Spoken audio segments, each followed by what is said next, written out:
Hello. Hello. Well, how are you? I am good, darling. I am good. I got my new Farrah Fawcett I hair. love your hair. Do you like it? This is you. You are my hair inspiration. Get you. Get you. I trail you by the roots. Oh, sorry. Well, I need to grow some first, but Yeah, it's not exactly. doing too bad. It's getting Sorry. there. I'll trail you by the transplant. I pay good money for them. I know you did. I know. I felt like I was there doing it for you. Yeah. Nip tuck, nip tuck.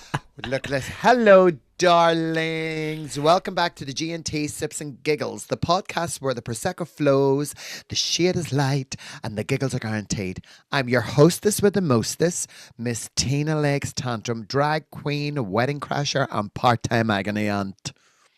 And I'm Glenn. I am your spreadsheet loving, drama dodging, tech savvy co-host. And today we are diving headfirst into the wild, but sometimes emotional, and occasionally, most of the time, budget blowing world of weddings. Oh, yes. The dresses, the stress, the in-laws, the fondue sets. We're talking about the cost, the chaos, and everything in between. The fondue sets gig. Whether you're planning your big day or just recovering from one or just love a good old wedding horror story, then you're in the right place. So fluff up that veil, top up your glass, and get ready. It's time to walk down the aisle with G&T Sips and Giggles. Theme tune.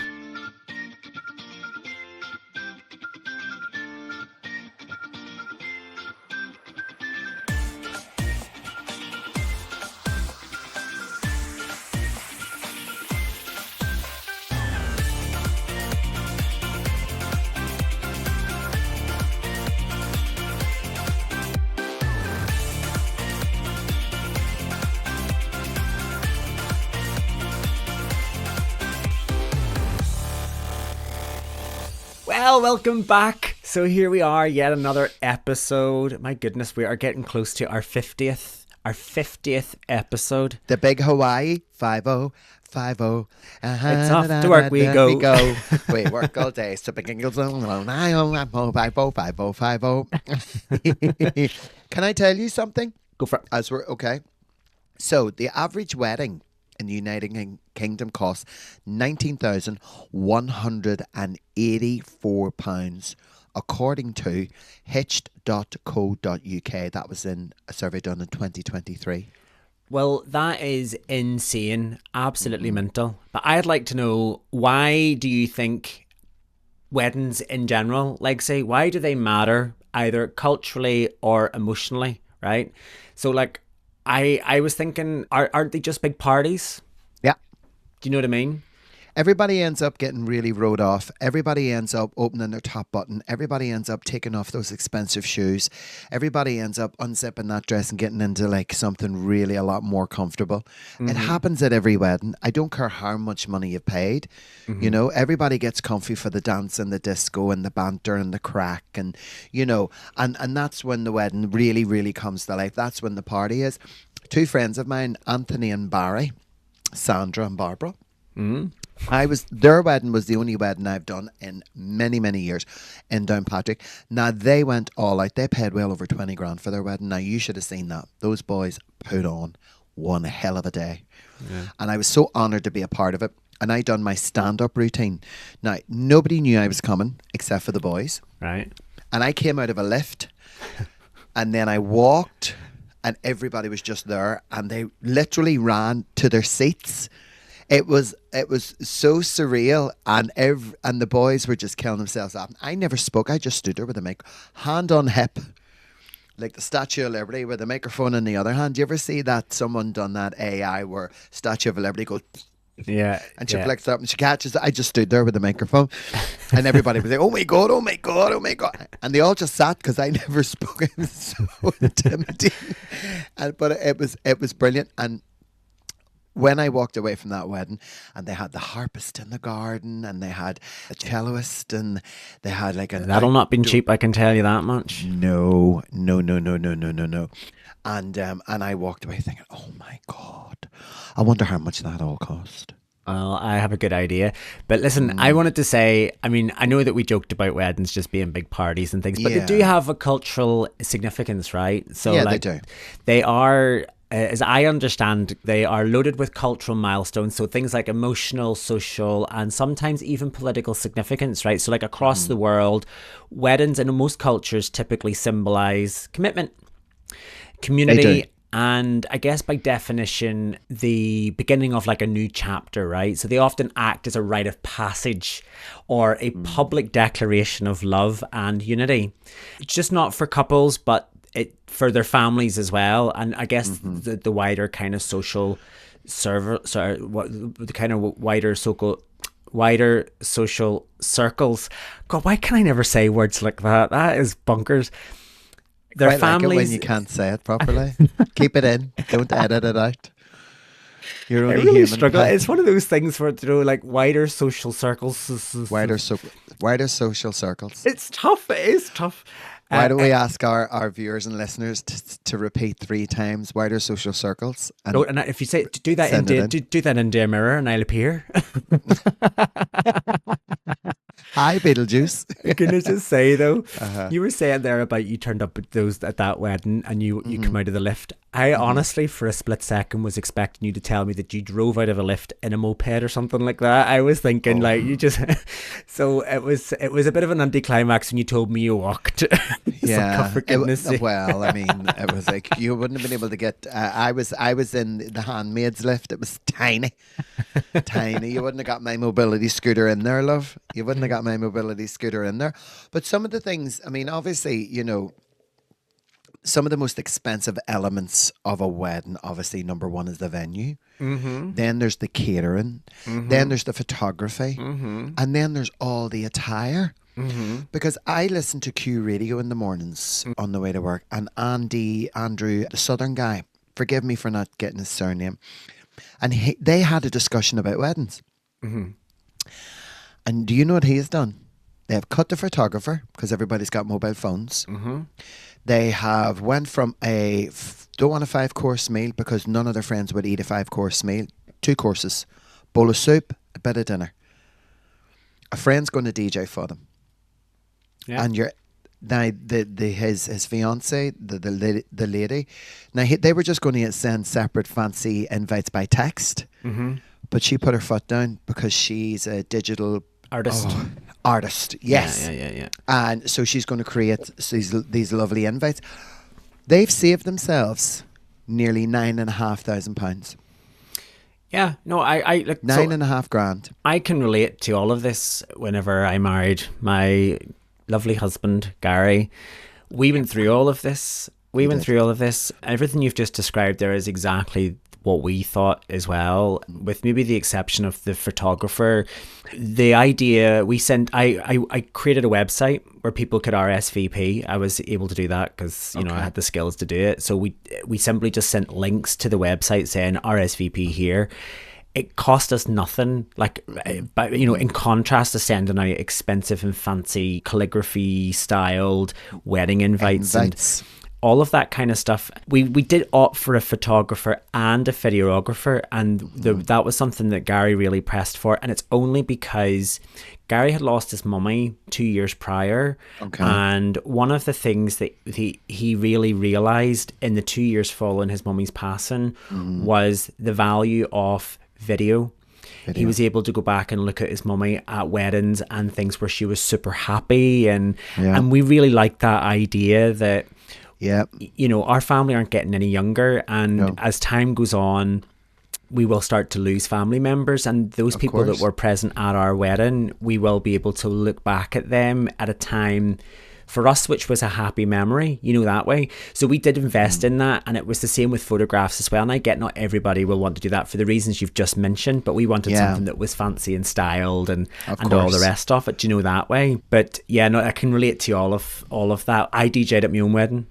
I literally hired the equipment, hired a set of speakers, I plugged my laptop up in the corner, I asked people to send in a list of songs, structured the entire playlist. I was there. I know you were. I know. But for the benefit of our listeners, they were not. Well, not all of our listeners were there. No. But like you could easily spend 300, 400 £400 on a wedding DJ. And you don't need to. And it can be hit and miss. Do you know that way?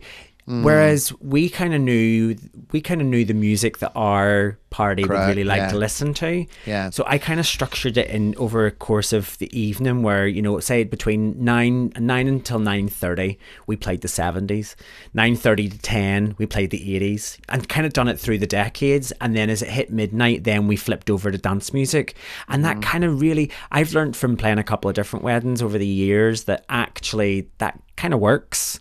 Yeah. Because as the night goes on, the younger people only start to liven up, whereas the older people start to drop off and go to bed. Do you know that way? So if you play all the music for the older people who'll get up and dance early on, it's kind of like a transition into the evening. Anyway, but that's just a few anecdotes from my own experience about what you've just mentioned. Like I can totally relate to all of that, and I think it's the right choice, not for everybody, but for most who want to do that. I mean, that is so true. And then obviously you have the overlook costs, the insurance, the vendor, the meals, the alteration fees, the corkage charges and all of that.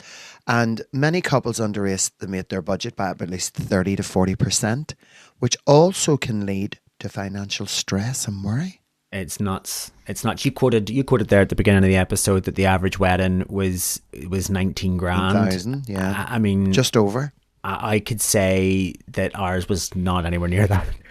It was way above. It was significantly higher than that, I would say. And for some of the reasons you've just mentioned, things like the corkage charges for bringing our own wine and stuff in, they were looking to charge us for that. Like everything has an associated fee.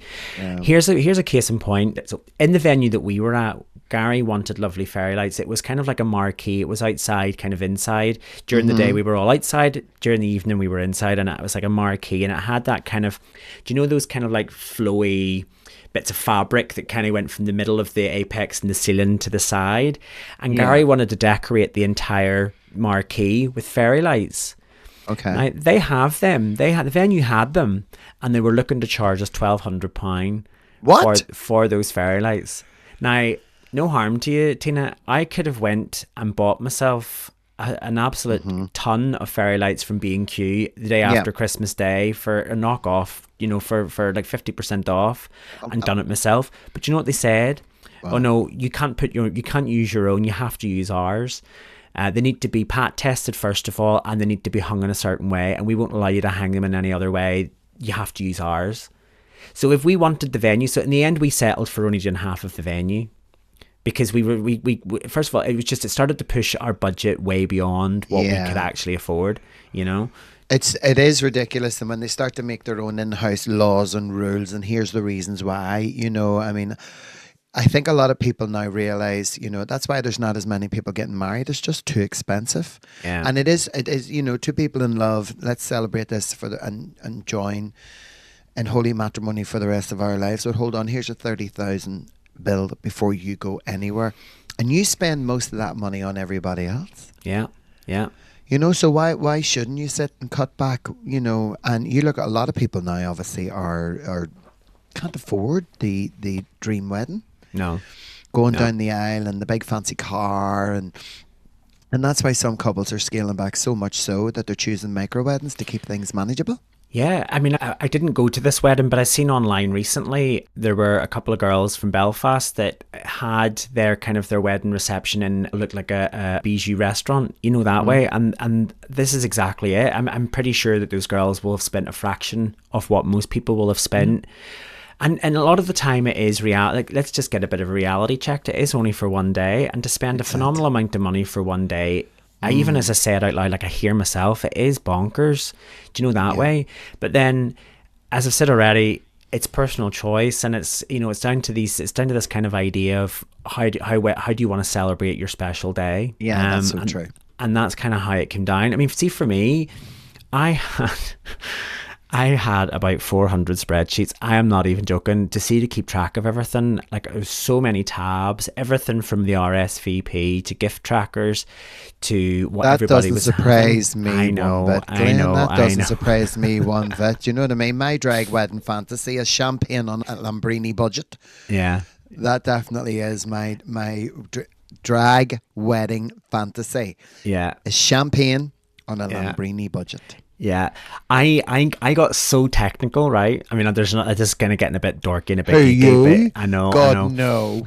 So we worked out. So whenever we booked our wedding, there was a drinks package available, which would entitle all of our guests, to a certain amount of free drinks and so on. And to be honest, that's all we done. We just get everybody blocked at our wedding, Yeah. and that's why that's such a good time.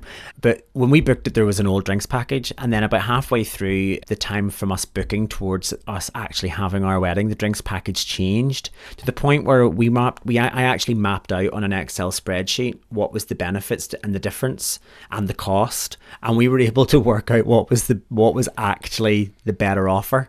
Do you know that way? Oh. But to take it one step even more dorkier and even more geekier, you see when we were trying to book our wedding day, our actual date for our wedding, and this is such a nerdy thing, we wanted an outdoor wedding, right? And we knew that we were going to have it in Ballymena, which is where my husband's from. We had ours at the Galgorm Castle, not Galgorm Resort and Spa, but Galgorm Castle, and it was going to be an outdoor ceremony.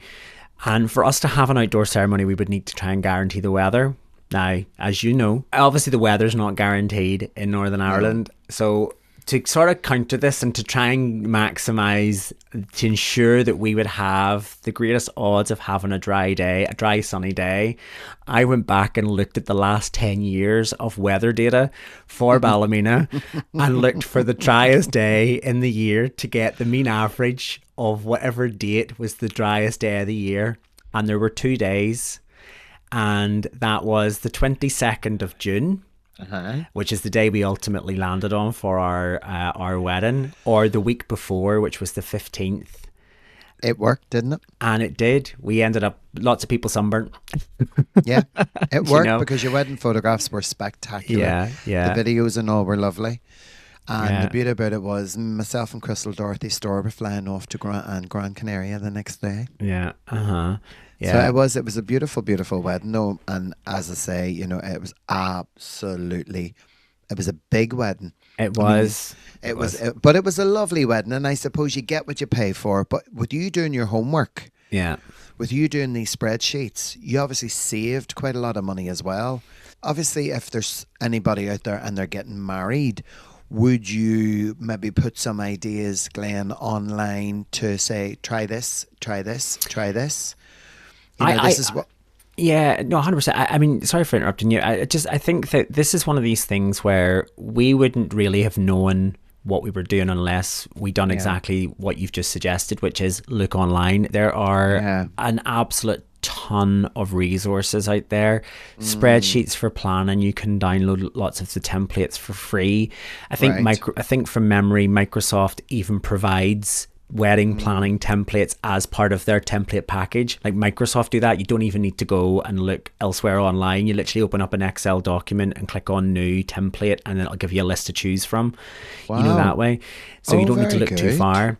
But they do say though that I think one of the things which, now that we're sort of looking back on it, the stress of actually of planning Must be awful. They say that there's like 2 or 3 things in life that are the most stressful thing in life, and a wedding is considered one of them.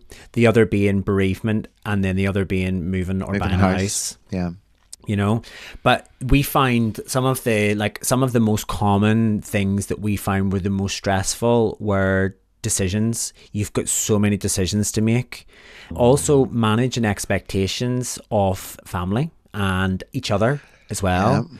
And then there's just a kind of like, it's like almost like a hidden pressure to make sure that everybody has a good time and that ultimately you perform on the day. Do you know that way? Because everybody's sort of turning up, Yeah, well, obviously then what about stress buffering? AKA a pre-wedding pamper day with zero talk of chair covers. I wish we had a thought of that.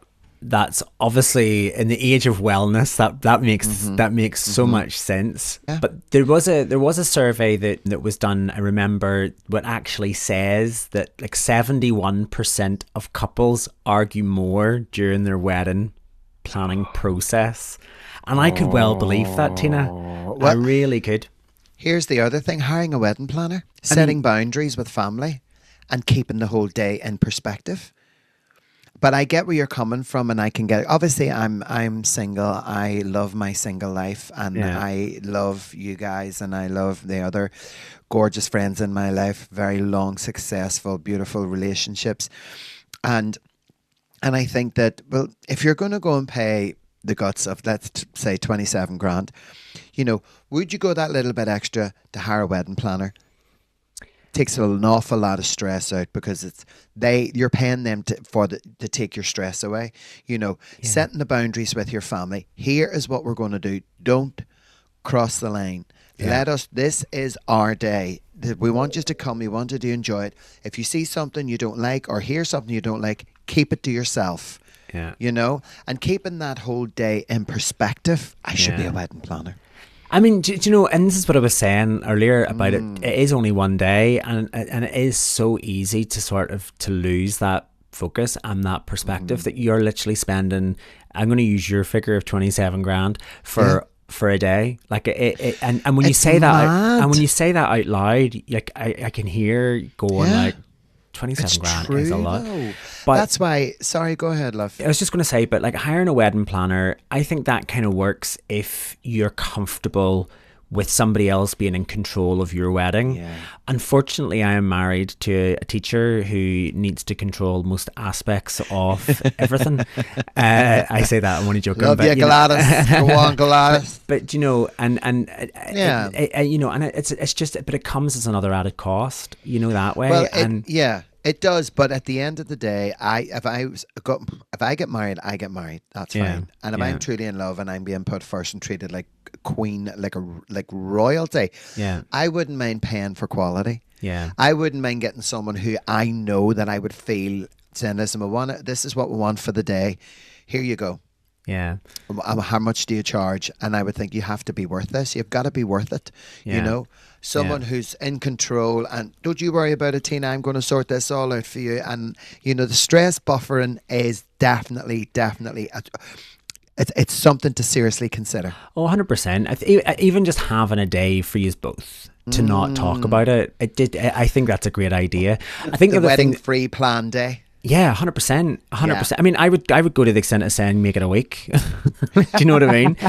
Because the week leading up to your wedding, you've pretty much got everything done anyway. You know, you've got your photographer, your venue, you've the rings, your suit hire, flowers, decor, singers, you know, cake, equipment. All of that stuff is all sort of taken care of. Well, it should be all taken care of. And really the only thing left at that point is for you to sort of relax. I think one of the things that we were kind of fortunate enough, though, you know, Gary and I were together 10 years. We had a super long engagement. No, we did not. Really long. Really long. It wasn't really a super long engagement, to be honest, but we were together for 10 years before we got engaged. And, you know, the kind of the conversation come up maybe once or twice during that time about sort of what that would look like. But yeah, I think if you're in a position where you've got a super long engagement period, you have the added bonus of having a long time to make decisions and start to plan things, rather than it all sort of being sandwiched into a year or 3 months or whatever, you know. That puts more pressure on it, because obviously then over that period of time you're going to spend your lives together. Enjoy that really lovely, long, luxurious engagement and plan it. Don't go attacking. It has to be done by a certain day in a certain year. No, it doesn't. Save as much as you possibly can. Cut what needs to be cut. If you can do a lot yourself, obviously with the Tinternet, there's so much more that you can achieve. You know, so many really good, useful apps. You know, online as well. I mean, but do you know what I want to talk about? The family dynamics. Oh yeah, okay, go for it. Like, bear in mind that my mum listens to this. Hi Louise. You know, well look, money often equals influence. Okay, it really does. And if parents are contributing financially, they may feel entitled to have some input. I mean, I can kind of relate to this. I think that you kind of have to strike a bit of a balance because, as we've already talked about, weddings are expensive. And if a family member wants to contribute, it's one of those things where you give it great consideration. And if you're fortunate enough that your family member wants to contribute and you're comfortable doing that, then there is this almost kind of an element of, well, I've contributed, therefore I have the right to a bit of an input. When, again, you're kind of buying what am I trying to say? Let me think about this because I need to make sure that I don't upset anybody. You need to be careful. If parents are contributing, yes, I can see why perhaps maybe they feel entitled to a bit of an input into it because it's an investment at the end of the day. Well, it is, but at the end of the day, you know what? They're going to have to take it on the chin because it's kind of sort of expected. And you can have a little bit of input, but from an emotional sort of side that I feel, you know, I knew if I was getting married, say next week, my mummy would give me everything she would have. I wouldn't take a thing off her. Yeah. You know, and I think it'd be lovely, as you said, you want your family there, you want them all to be happy, you know, and of course, it's parents' duty bound to say, right, here's this towards the wedding. And I kind of sort of sometimes think, do the parents get together and say, right, well, we've got this much. How much have you got? Do they talk with each other because they're now becoming in-laws and they'll say, well, look, we really don't have that much, but this is what we can afford. Can that cause any sort of antagonistic sort of vibe? And what's not fair? We're giving $8,000, they're only giving $4,000. I mean, I that certainly wasn't the case for us. I mean, yeah, I know. To answer your question, no, our family certainly didn't get together, but it turned out that families kind of chose and picked the things that they wanted to help out with, and you know, if we felt that was appropriate, then we were more than happy for them to be part of that.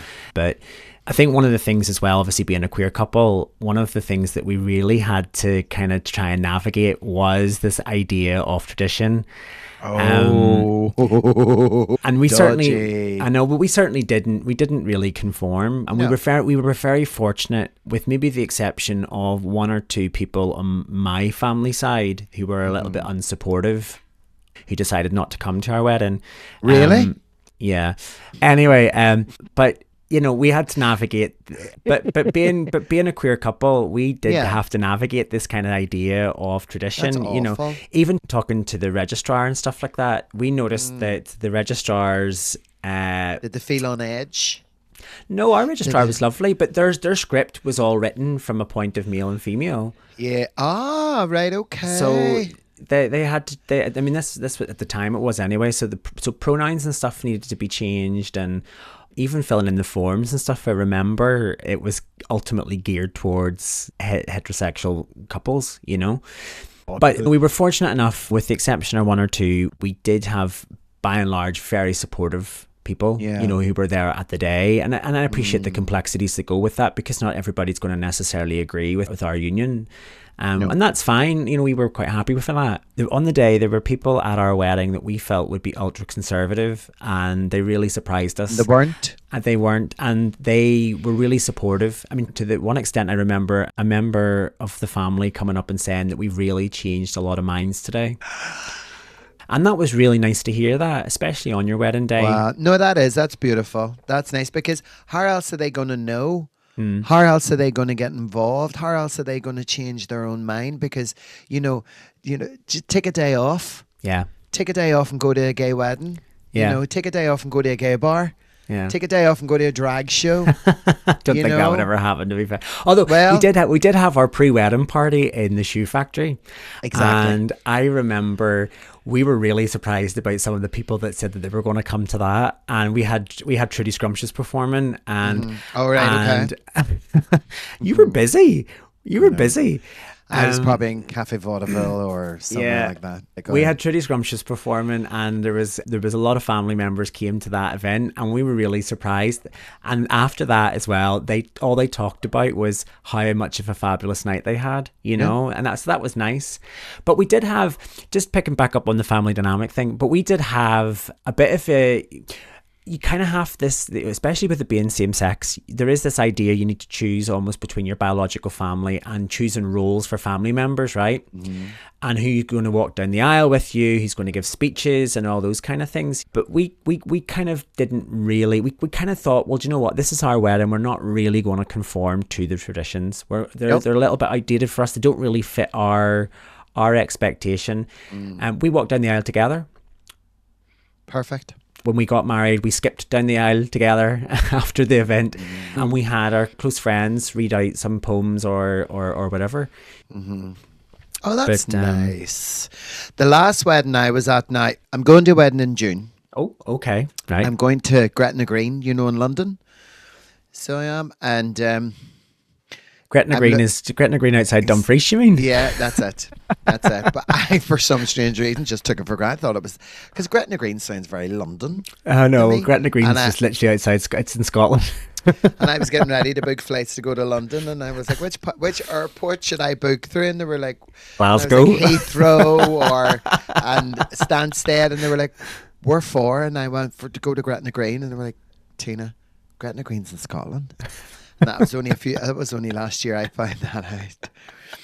But I haven't been to that many weddings because a lot of the weddings I go to, I'm the guest act. Do you know what I mean? And this is why I stopped doing them. Because when you get there and you're on at 5:00, it's 5:45. Can you wait an hour 10 minutes? Yeah. Yeah. They haven't had this yet. They haven't done that yet. They haven't done this yet. They rarely run on time, by the way. Very rarely run on time. Yeah. And that was the only reason I thought, you know what? And I'm good friends with the boys all the way down to Downpatrick. And I literally was outside for 10 minutes. They brought everybody up and then everybody thought it was a disco.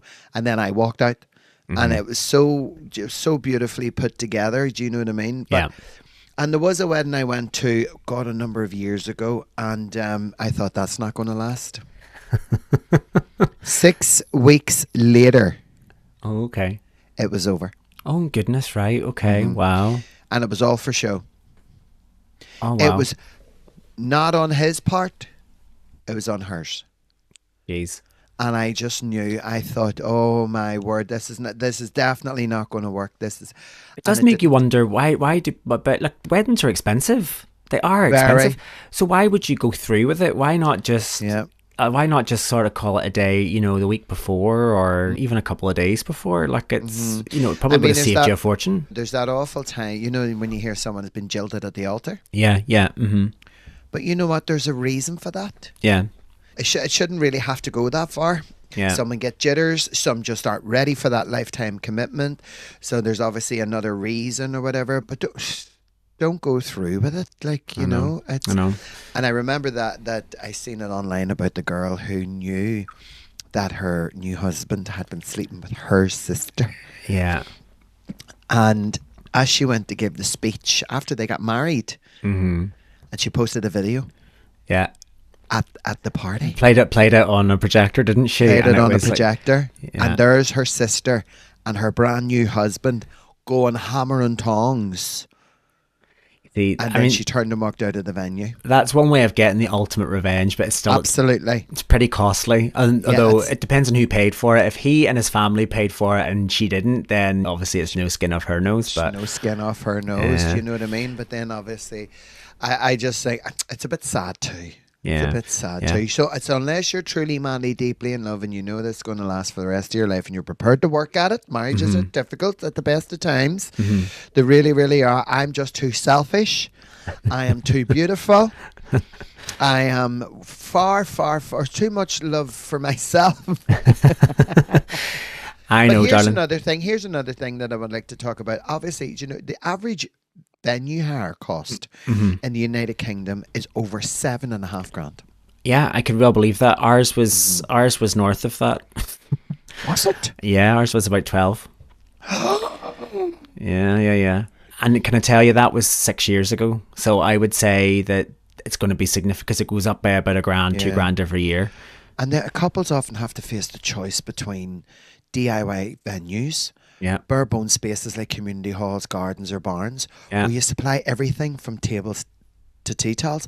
And then there's your all-inclusive packages, hotels or dedicated wedding venues that offer catering, decor, furniture, staff, and coordination.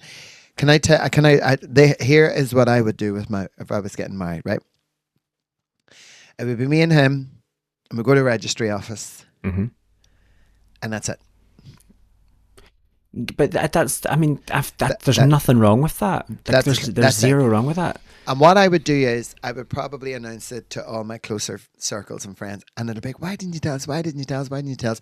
And I would say, right, okay, well, so we're going to have a bit of a party, and we're going to get a wee marquee, and I'm going to stick it out in the back garden, and we're going to have a wee bit of food, and we're going to have a load of drinks. Yeah. It's the same thing. Yeah.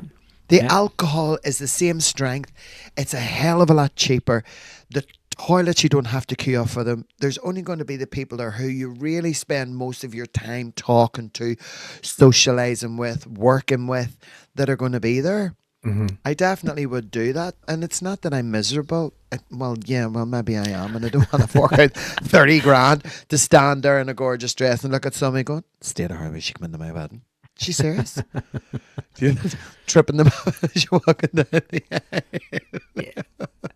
But as you say, those all-inclusive places, they do give you the peace of mind, as you said, but it does limit your personalization. Of course. And these kind of ideas of these DIY venues, as they say, like that, I just couldn't, as much as I think they would be so much cheaper, 100%, you know, there's so much cost saving to be made there. The idea of having to go and dress a venue before your wedding, and some of the time as well, they'll only allow you in the day off your wedding, so you would need to get up at the crack of dawn, go and dress your venue, then go and get all of your hair done or whatever it is you're getting done, and then to go and actually celebrate at that venue. It's just another thing and bear in mind, remember we just said about stresses and things off the actual, like, those are the kind of things like that would add stress, and I don't know if I could cope with that, to be honest. Here's a Tina tip. Oh, Tina's tips. One word. Go for it. Toilets. Oh, okay. Always check the loos. Right, okay. Always. I just think that, you know what, ladies, go to a wedding, you're in a nice place and you're having the best day. Go straight to the toilet. First of all, you need to check how many cubicles there are. Okay. If it's a big wedding, you don't want to queue for too long. You want to get up, you want to go in, you want to do what you got to do. You got to come out, wash your hands and take a seat and carry on drinking and dancing. Yeah. Number 2, when you're going to a wedding, always bring a packet of hankies, because you can't be guaranteed that there's always going to be lady room. Oh, yeah. You know what I mean? Yeah. In that respect. So just check the toilets. Yeah. Well, if you're going to a wedding, just take a wee, I'll be with you in 5 minutes, need to do a quick one, and go in and check the toilets. And if there's plenty of cubicles and they've all got toilet paper and they're all really, really clean and they're all spotless and they smell nice, they must smell nice. Yeah. When you walk into a hotel, like a wedding venue or somewhere, and you walk into the toilets and you go, oh, that's nice, because there's nothing worse when you walk and you go, oh my God. Yeah. Something smells like a portaloo. Like, I totally get it. Yeah, definitely. Totally. But guest lists, let's talk about that, right? Because this to me is often a battlefield of diplomacy, right? Especially whenever you've got limited numbers. I read that the average UK wedding has approximately 82 daytime guests, and then in the evening that number increases to around 103. Then that's based on a survey that was done by Hitched in 2023. But this was challenging. You have to think about who ultimately makes the cut, right? Yeah. So, who are your close friends? Do you invite workmates? What about the estranged family member that you've not spoke to in 15 years, but, do you invite them? And then you have this, what about plus ones? And then the most contentious thing of all weddings. I know what you're going to say. Do you invite the kids? Yeah. Now, our experience, we basically asked our guests not to invite the kids during the day. Yeah. Kids, unless we specifically invited the kids, then we asked that the kids stay at home. But we did invite them to the evening do. So it meant that the ceremony was, there were kids that were there, but the ceremony and all the rest of it was just close family. And then in the evening, the kids could come along. And see, to be honest with you, Tina, a lot of our guests were actually like, I'm bringing the kids. I'm out for a great day. That way they were like, they were looking a bit of a party, And it But- was actually, I think that's a hidden plus Yeah. when it's a child-free wedding. Yeah. Honestly, have you ever been to a dry wedding? I've never. No. And I don't really know. I don't really know if that is that really a thing. It is. Is that really a thing? Wow. A nurse I used to work with in the Royal Victoria Hospital and Fracture Clinic, she had a dry wedding. Wow. No one was allowed alcohol, Oh, and it was very interesting I'm sure it was. because a couple of the other girlies went and come in the next day and had faces on them like Lurgan Spades. So they did, you know what I mean? Everything just felt so fake. Yeah. You know, there was no real emotion, there was no Yahoo, and there was no real clapping. Everybody's kind Yeah. of watching themselves, and they were all, "Hello, did you have a nice time today?" Yes. Yeah, There was yeah. none. There was, oh God. Like a You WI know. event, was it? Oh God. It really was. But one of the things that we never really done was our honeymoon.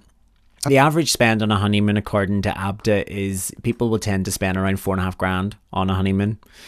We never done our honeymoon. When we got married in 2019, we had already booked our holiday for that year, because as when we book cruises, we book them so far in advance, but we had booked to go away with my family. So our first holiday as a married couple was effectively a family moon. But we had booked to then go on our honeymoon the year after, which was to Japan, and we were going to do a cruise all around Japan. But of course, in COVID June happened. 2020, COVID had happened, and sure enough, we didn't get to go.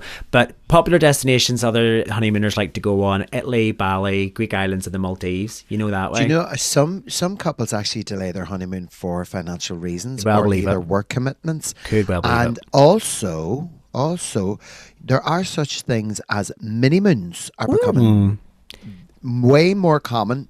Short UK breaks followed by a bigger trip later, when all of the big finance is out of the way. You know, when we do our shows and we get people up on stage and Yeah. there's parties and they're having fun, and were you going on honeymoon? And they'll say, we're not going on honeymoon. I hear that a lot more now than I ever did 4 or 5 years ago, because it's just people don't have the money. They want to celebrate a wedding, want to have a good time. But it goes back to the original point. They will have spent every last penny on Yeah. making sure that their wedding is the most amazing day for them, and it literally has left them with nothing to show after it. Like, I could totally relate to that. The idea of a mini moon, I like that. I think that's actually a pretty good idea, to be Isn't honest. it? And I like that. I like the name of that, a wee mini moon. Do you know what I mean? Yeah, So yeah. I mean, obviously, it's like, is there a honeymoon alternative? I mean, there could be. I mean, like I said already, we done our first holiday as a married couple with our friends and family. But I've heard this sort of expression of a solo moon. I don't know if you've ever heard of this. And this is for like introverted couples who go on holiday separately. This is sort of a weird, bizarre kind of thing where after they get married, rather than going on holiday together, they go away on holiday separately.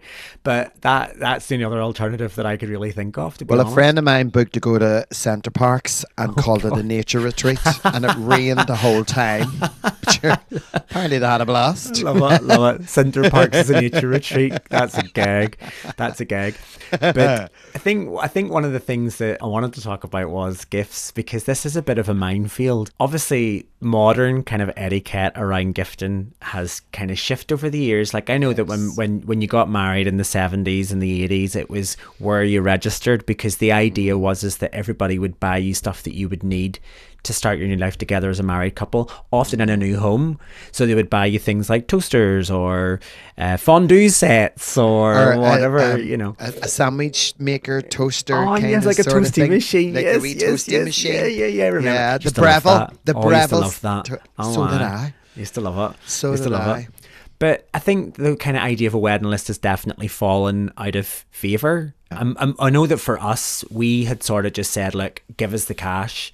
We had just bought a new house. We knew that we were wanting to do things with the house, and it's like, rather than putting down on a wedding list, can you buy us 10 litres of UPVC emulsion?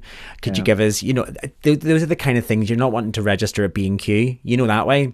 So No, exactly. And I think if people are offering and get the thing you need most, and if it's not, I think people would be afraid to ask for money. Yeah. It's probably the most important gift that you could accept because it's what you need Yeah. after spending all of that money. And I suppose some guests feel awkward about giving money, 100%. you know? And as I say, others prefer it. You Yeah, know, yeah, yeah. what was the most awkward kind of sort of strange wedding gift that you've got?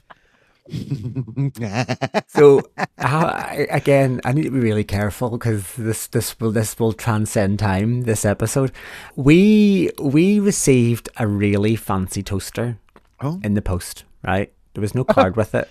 okay. Still to this day, I don't know who gifted it. That was 6 years ago. Wow. Now, I do have to say, whenever I get it out of the cupboard, I do thank it daily whenever I'm making my pancakes. I'm heating up my pancakes. But it's the ghost of the gift that haunts me, honestly. Like, every time I look at it, I still go, don't know who gave you it, don't know where it came from, but thank you very much. Namaste. Oh, well, you don't need 3 fondue sets, love. Trust me on that one. Oh, is there a story there? Like, tell me. I keep that one for the back burner. So, well, Okay, yes, okay. an old fondue set. I didn't even know what a fondue set was until I was about 28. Who has fondue sets? Why would you have a fondue set? Like, are you dripping hot cheese over each other or something? Or like, I don't know. I think it's just that whole kind of, I got a fondue set, I think, you know, or I bought someone a fondue set. I think it's that word fondue. yeah, it's a weird word, isn't it? It's a But here- very, very weird word. But here, a mini game, right? So let's Okay. talk about traditions. What Okay. do we keep them or do we toss them, right? Right. Okay. So the common traditions are throwing the bouquet. So this is like obviously a way to distract guests from grabbing the bride for luck, right? Keep it or toss it. Keep it. Keep it. Okay. What about wearing white? Now this was popularized by Queen Victoria. Toss it. What about cutting the cake? Now this is typically a symbol of fertility. Keep it. Let me ask you this. Go. The garter toss, the medieval relic, often considered very outdated now. Okay, I mean between two men, a garter toss is probably not really that relevant, but I could see, yeah. I mean, I would say probably toss that. Like, I never really understood it, you know. But like modern couples are sort of ditching and reinterpreting these things. Like I've heard of people that no longer toss bouquets, and some don't even do a first dance. Do you remember there was like a whole period where everybody was doing those kind of like surprise These big dance routines and the mega mixes and nobody does that anymore. Like nobody does anything like that. oh dear. Do they still do joint walks down the aisle or not at all? Again, these are the kind of things where I think it's kind of like You did that. You've done a joint walk down we the did aisle. we did a joint walk down the aisle. Actually, we walked down the aisle waving at everybody like hello. Like we were coming down the aisle like celebrities, like high fiving people and all, like so random. But it was only because we sort of felt, and you know, the idea here is that because Gary's mum wasn't with us, we felt that any of our parents giving us away wouldn't really have been fair. Yeah, and that's we true. wanted to make sure that, you know, obviously we didn't want to upset any of our family, so we felt that really out of respect for both families that it would make sense just for us to do us, you know, that way. But there was the idea as well. We were at a humanist wedding ceremony recently. I don't know if you've ever been to a humanist wedding ceremony. It's really different than a religious or a civil partnership. The humanist wedding ceremony is still read out by a registrar, but the idea is that you write your love story for each other. Okay. And the registrar will read out how you met, why you love each other, why you are getting married. And actually, it was one of the nicest ceremonies that I had ever been to. It wasn't dragged out. It wasn't talking about how, you know, the wife should honor the man and all of those sort of antiquated things that you tend to get with a religious script. It was really nice, and I think I much prefer a very quick ceremony so we can get on and have a party. Yeah, Absolutely. I was officiated a wedding dressed as a sexy vicar. Oh, are you an ordained vicar? I am. People still talk about it, so they do. I bet you they do. I want to see Honestly. photos and videos. I cannot wait to see that. Here, these do-it-yourselves wedding versus pro planning. You know, you've got your costs versus control. So obviously the DIY can save money and comes with added responsibility. Yeah, yeah. And the pros would be personal touches, homemade decor, curated playlists, control over every detail, flexibility. Yeah, yeah, yeah. You know, cons, stress, time commitment, potential, or last minute chaos. Yeah. You know? Speaking of last minute chaos, I went to kind of like a blended kind of like a pro versus DIY wedding, shall we call them. It was a mate of mine who tried to make their own centerpieces, all 20 of them the night before, and they were telling me that their glue gun had completely exploded and their best man ended up being covered in glitter and fake moss. Oh no. Like it wasn't great. Although slap it into them for leaving it the night before to try and make centerpieces. Do you know what I mean? I mean, that's just being ridiculous and really stupid. I mean, listen, I know a couple who printed their own invites but didn't check the spelling, and reception was spelled receptionon on 80 cards, and no one told them for months. They just went along with it. Yes. That would be an absolute nightmare. An absolute nightmare. But I think one of the things as well with modern weddings is we're starting to see a lot more of inclusivity and representation. Obviously, you know, in Northern Ireland, we now have a civil partnership, which is great. Yeah, we do. But I noticed that a lot of couples are now ditching the kind of heteronormative template and they're just making space for their own diverse love stories. And this is kind of what I was saying earlier on about people are no longer sort of following tradition. They're rewriting the rule book of what a wedding looks like. Yep. They're not doing the first dances. They're not doing the bouquet toss. Maybe now what they're doing is just they're throwing wreaths down a river or something. I don't know. But everybody are kind of coming up with new and creative ideas. Do you know that way? Well, I think, obviously, the LGBTQIA plus weddings often blend tradition with bold personal flair. Yeah, definitely. I watched two girls getting married last week online, and I know them very, very well. And do you know what their wedding song was? Excuse me, their wedding song was So if you care to find me. Wicked gag. And one of the girls, all the guys at the wedding put her on a broomstick, raised her up in the air and spun her around while her wife sang to her. And it was so good, and that's what they chose to do. But they wanted everybody involved, and they had secretly planned that. And they said, right, this is what you're going to do. This is our wedding song. So their first dance involved everybody. Defying gravity, I love it. Defying gravity, that's so good. It's so good, isn't it? Well, increasing visibility of inclusive wedding expos, queer-friendly vendors, and celebrants trained in inclusive practices. Yeah, we certainly. So when we were planning our wedding, that was one of the things we were really mindful about. We went to the likes of the wedding fairs all over. We went to the ones at the waterfront. We went to the ones up at Stormont Hotel. We went everywhere, and we kept bumping into the same kind of vendors at most of these things. But one of the things that we were particularly aware of was how there at the time, and again, this is 2019, there were very few people who had actually done same-sex weddings or civil partnerships. And that was one of the things which I felt was really overlooked. You know, wedding photographers and videographers, the two that we chose specifically in their portfolio had same-sex couples.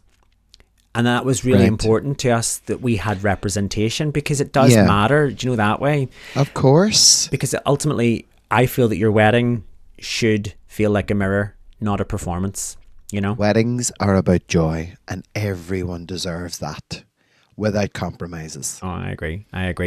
But Lexi, can you believe we are at the end of another episode of G&T Sips and Giggles? No. I cannot believe it. Well, we are, unfortunately. That's all we've got time for. That's all we've got time for. You know what? You know, sometimes people sit and they go, oh, it's not for me. You'll never see me get married. I'm going to stay single. What do you say? I'm probably going to meet Prince Charming, and you're going to have to come to my really cheap wedding. I can't wait to meet Mr. Tantrum. Here, neither can I. Listen, don't marry someone who can't laugh when the cake falls over. Oh, 100%, 100%. And plan a day yourself that you would enjoy as a guest. It makes all of the difference. Don't do it for everybody else. Do it for yourself. Yeah. But anyway, guys, don't forget, follow us on all of our social medias at G&T Pod. We've got more episodes coming up. When this airs, I will be on my Hollybops. You lucky sausage. You lucky sausage. I will miss you. Oh, I will miss you too. But of course, if you are listening to this and you have your own story about a wedding drama, then we want to hear it. Maybe you had a wedding drama. It was maybe joyful or there was some kind of madness. Share it with us. You can hit us up on all of our socials and you'll find all of the information in this episode's very description. Yeah. And if you're over on our Patreon, thank you so much. Our Patreons, we love you so much. And thank you for those Patreons, our paid Patreons who are continuing to support our podcast. We really appreciate you. We love you. But until next time, Miss Legs. Chin, chin. Thanks for tuning in to this episode of G&T Sips and Giggles. If you've enjoyed our conversation, then don't forget to share it with your friends, and why not subscribe to the podcast so you never miss an episode. Your reviews mean the world to us and really help others find the show, so please take a moment to leave one. But be kind. If you'd like to support the podcast, why not consider joining us on Patreon? For the cost of a drink a month, you can listen to episodes early, access exclusive digital content, and get discounts to upcoming G&T shows. Your support helps us keep the conversation flowing. Cheers, we'll see you next time. Chin chin.